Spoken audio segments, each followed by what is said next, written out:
Kita sebagai orang tua dalam membimbing dan menghadapi anak-anak yang memang sedang belajar berpuasa terasa memang berat.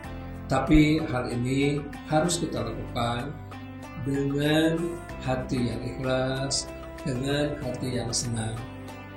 Kita memahami bahwa anak-anak kita kenakan pada hal yang baru, pada hal yang memang beribadah yang memang terasa sangat berat buat mereka. Kita mencoba membersamai mereka, memberikan motivasi kepada mereka, dan kita memberikan suri teladan kepada mereka. Insya Allah mereka akan mengikuti apa yang kita lakukan.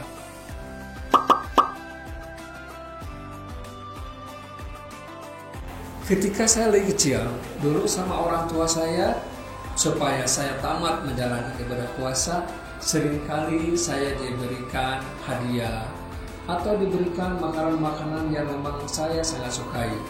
Ini adalah salah satu tip buat kita sebagai orang tua, bagaimana memberikan motivasi kepada mereka supaya mereka bisa menjalankan ibadah puasa dengan baik. Mari kita perhatikan apa yang makanan yang mereka senangi, kita utamakan, kita sediakan. Kalau bisa kita tanya pada mereka, mereka mau buka apa dan mereka mau sahur apa, itu salah satu tipnya. Kemudian juga kita iming-imingi satu hadiah kalau buat anak-anak yang sedang betul-betul belajar.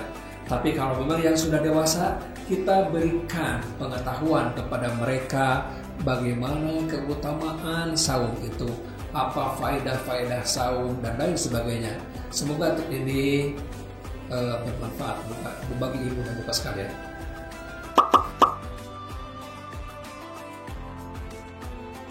Ibu dan bapak sekalian yang saya hormati dan yang saya banggakan, kami di sekolah berupaya berikhtiar semaksimal mungkin menerapkan bagaimana supaya anak-anak bisa menjalankan peribadatan dengan baik, pembiasaan sholat sunat, pembiasaan sholat berjamaah, puasa sunnah dan puasa wajib. Tentu saja ini tidak cukup hanya untuk di sekolah saja. Ibu dan sekalian yang lebih banyak membersamai anak ibu di rumah. Nah, ini harus disinergikan. Apa yang dilakukan oleh anak-anak di sekolah itu dilanjutkan oleh ibu dan bapak sekalian dengan pengawasan di rumah. Seringkali kita temukan anak-anak yang memang kesehariannya rajin di sekolah, menjalankan ibadah dan lain sebagainya. Tetapi kenapa kalau di rumah menjadi malas? Pada waktu itu saya ada wawancara sedikit dengan anak-anak. Salah satunya setelah dilihat, ternyata pembiasaan orang tua yang memang tidak sama dengan di sekolah. Ibu dan bapaknya tidak biasa sholat berjamaah ke masjid di rumahnya. Kemudian ibunya juga tidak melaksanakan sholat tepat pada waktunya dan juga jarang membaca Al-Quran. Dan tentu saja ini mempengaruhi terhadap karakter dan kebiasaan anak. Oleh karena itu, saya ajak ibu dan bapak sekalian bersinergi dengan sekolah dan mensinkronkan apa yang dilakukan oleh sekolah dan oleh ibu dan bapak di rumah.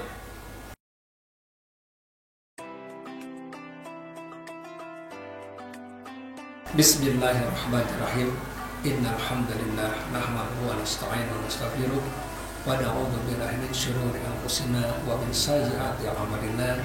Ma yahdihillahu fa huwal muhtadi wa man yudlilhu fala hadiyalah. Asyhadu an la ilaha illallah wahdahu la syarika lah wa asyhadu anna Muhammadan abduhu wa rasuluh alladzi la nabiyya ba'da. Puji dan syukur mari kita panjatkan pada Allah Subhanahu wa taala, yang mana kita patut bersyukur karena kita pada saat ini sebentar lagi kita akan menyongsong satu bulan yang diutamakan oleh Allah Subhanahu wa taala. Kenapa Ramadan dijadikan Syahrul Adil? Allah mengagungkan terhadap bulan Ramadan. Kita lihat, kita tahu pada bulan ini banyak keutamaan yang diberikan oleh Allah. Bulan Ramadan kita bersedekah, kita beramal, Allah memberikan jaminan kalau pahalanya dilipat gandakan menjadi 70 sampai dengan 700. Kemudian apalagi? Dalam bulan ini akan ada satu malam yang keutamaannya sama dengan 1000 bulan, yaitu malam Lailatul Qadar. Pada bulan ini, ibu bapak sekalian, di mana pintu surga dibuka dan pintu neraka ditutup, itu artinya apa? Berpeluang kita untuk berbuat kebaikan, beramal soleh, kita akan lebih mudah melaksanakan beribadah tersebut. Maka oleh sebab itu kita manfaatkan dengan sebaik-baiknya.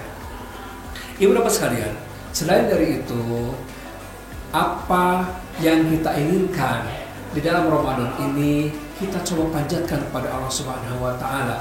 Allah memberikan satu jaminan bahwa pada bulan ini kita akan diberikan makbul, kita akan doa-doa kita akan dikabul Allah Subhanahu wa Ta'ala. Itu jaminan buat kalian semua. Makanya mari kita sama-sama berdoa, ibu bapak sekalian, apa yang kita inginkan di bulan Ramadan ini. Allah akan memberikan kemudahan-kemudahan bagi kita. Tapi jangan lupa, ada hal-hal yang akan menghalangi doa-doa kita terkabul.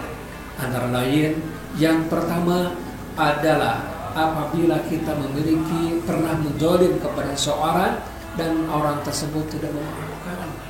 Yang keduanya, kita menjadi seorang pemimpin dan menjadi pimpinan yang tidak adil, dan banyak lagi. Nah, itu salah satu yang menjadikan doa-doa kita tidak terkabul.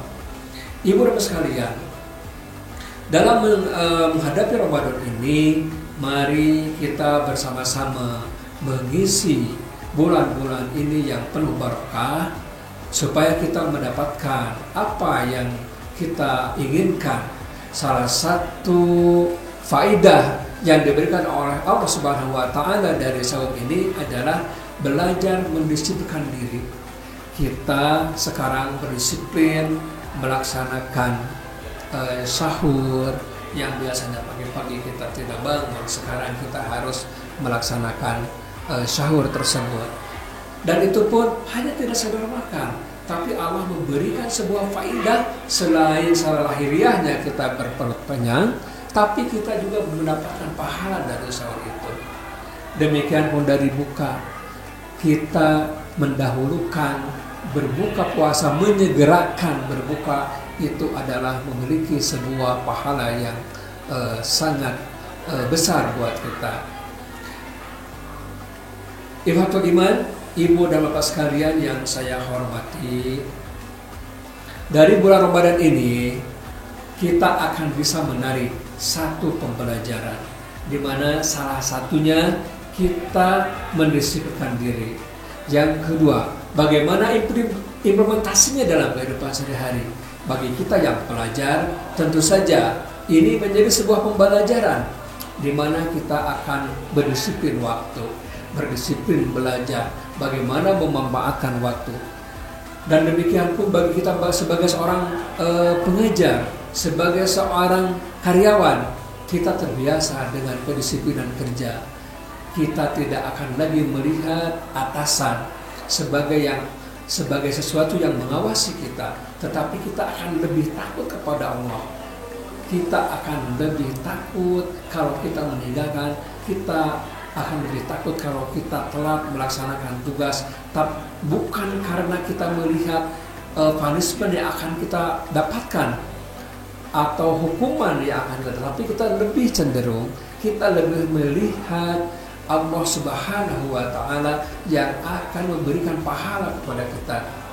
Kita menjalankan syariat. Kalau kita bagi, ada beberapa pekerjaan yang berorientasi pekerjaan dunia yang berorientasi akhirat. Seperti kita bekerja sekarang, mengajar, tapi itu berdampak terhadap akhirat kita.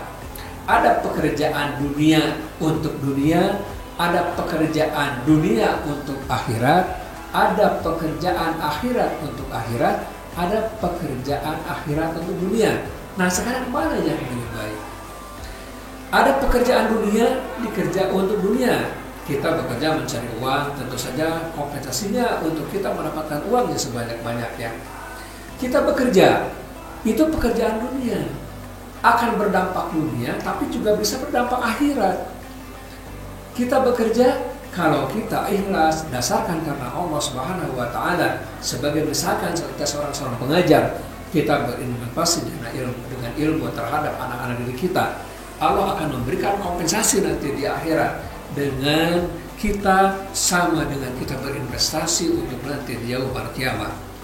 Pekerjaan akhirat untuk akhirat, ya memang itu peruntukannya. Tapi ada juga yang melaksanakan pekerjaan akhirat untuk dunia. Seperti apa? Kita bersolat, kita berhaji terutama, itu yang paling sering kita jumpai.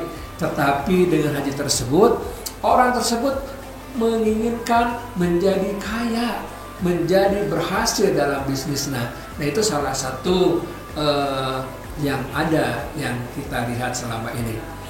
Ikhwatul iman semuanya yang saya hormati, itu mungkin kultum yang saya sampaikan, mudah-mudahan bermanfaat.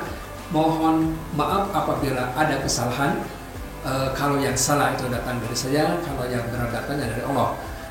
Aku qouli hadza wa astagfirullahaladzim. Wassalamualaikum warahmatullahi wabarakatuh.